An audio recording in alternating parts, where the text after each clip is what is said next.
Okay, so here I am back in Adobe Lightroom, and the topic now is ISO. So ISO is, again, a shutter speed. The difference between the shutter speed here and here is the old world school and the digital world kind of meet. Now, the problem with ISO settings, however, um, I wouldn't mess with them too much. Like an ISO of 100, this yields a better shot by messing around with these two than it will making the ISO larger. Because let's say I keep these numbers the way they are. So an f-stop of 36, okay, which is what? Larger the number, bigger the hole. A really big hole. Okay, so I can let lots of light in here. Okay, at 1.3 seconds, um, you can see that, it's really dark. What I'm going to do is change the ISO settings here to get a lighter picture, not changing these at all. Okay, but now this is what happens when you reach the area where I get a lot of light in here. Let me kind of zoom into this and show you. Okay, do you see something that is bad about this shot? Because I do. Noise, lots of noise, lots and lots of noise. So that's what here's like a really good histogram, by the way. See how it's in the middle? But look at this shot. Oh, it's still rendering. Hold on.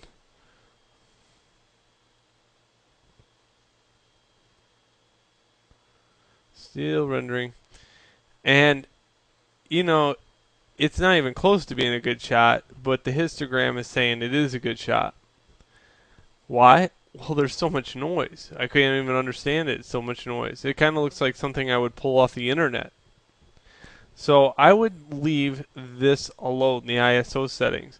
This just allows more light into the situation without getting overexposed. So this should have been overexposed way back here, but it wasn't because my ISO setting was allowing more light in without getting overexposed, being 320.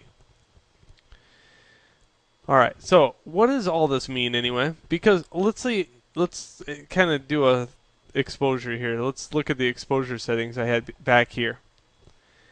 Now here's the old world traditional style 5.6. Now in Adobe Lightroom, this is really nice that you can go into develop, because you do have to develop nefts and you do have to develop raws. And mostly, you have to develop anything that is a raw format, not JPEG. What you do to expose them is you can do the exposure after the fact and get its perfect exposure. Okay? And you can start moving these. Now if I move the exposure ratio this way, notice my histogram starts moving that way. And I got this little triangle that appears.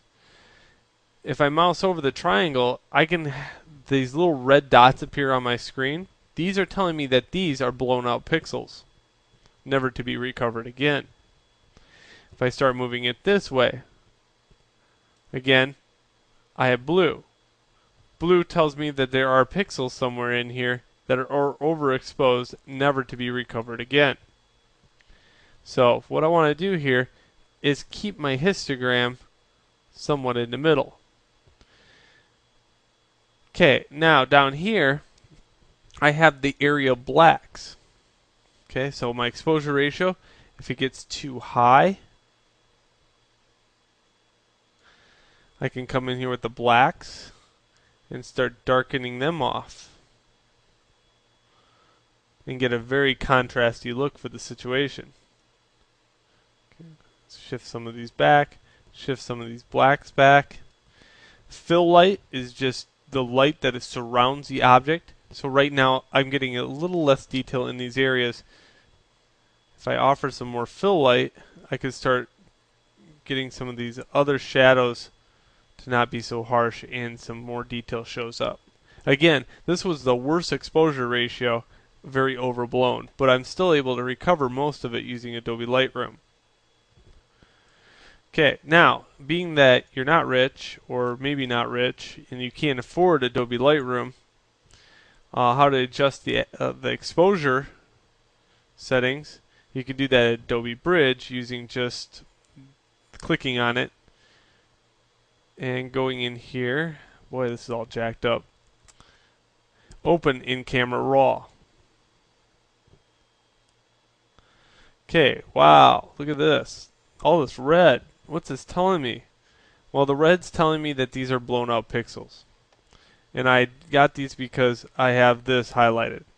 These are all blown out. But again, here's my exposure ratio, and I can move my histogram just like I did back in Adobe Lightroom, a $299 program, and I can darken my blacks. Okay, moving my histogram. Good. So that is that, and you can see that by adjusting these, it has no play whatsoever over my 2 seconds I've already burned in exposure. So this is just a tweak, but it doesn't actually go in there and change the 2 seconds to like 1.3, 1.6. Okay? Are we savvy on that? Alright. Same with Adobe Lightroom. Again, by changing these, the exposure ratio, look what happens. So right here, this is just like your exposure compensation button back on your Nikon. This is only putting a negative in front of that and subtracting that number out. Okay, so I've did a negative 1.81 out of a 2, and the compensation goes over there using the subtraction method. Okay. So I guess that pretty well explains it, hopefully. Just the best way to learn this stuff is use your camera. Remember, you have an unlimited amount of film. So just by going outside or just staying within a little dim room and taking something of very high detail and trying to capture it using a very long exposure ratio and a very small aperture or a very large aperture, you'll be able to start seeing that the play between the two. Alright, and that ends this tutorial. So I hope you enjoyed that, and have a good one, and until next tutorial. Alright, so before I leave you with the magical thing is, how do you change your ISO, even though the ISO is like one of those things I would leave alone, but experimentation is everything. So the ISO can easily be changed on a Nikon Digital SLR camera, D80, by holding the ISO button, clicking on it, and then up at the top here, this little scroll thing changes the ISO. So that's how that's changed. Endless nights can now be spent sleeping instead of staying awake, worrying about how to change your ISO value. And remember, the ISO just states that the higher the number, the longer and more light you can let into your aperture without it getting overexposed. But the more noise appears within your shots. And that is the end of the lesson. So enjoy and have a good one.